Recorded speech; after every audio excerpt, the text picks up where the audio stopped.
Pinuntahan ko nga kahit malayo. Tapos ikaw marireklamo ka. Nami sa imo no? Kami nga na manager, wala nagreklamo.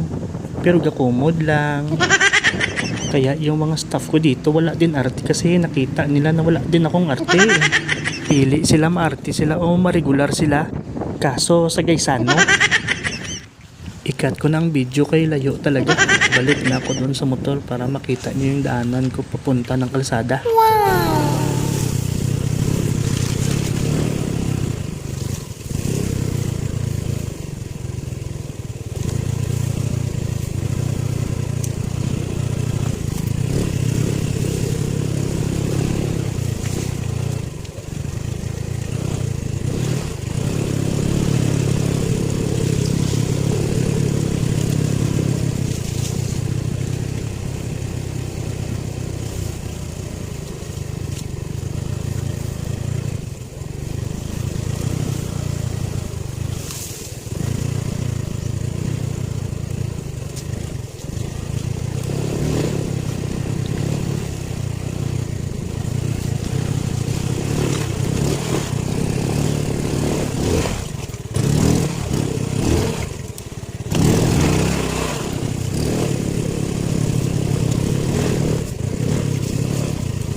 Yun lang, bye-bye.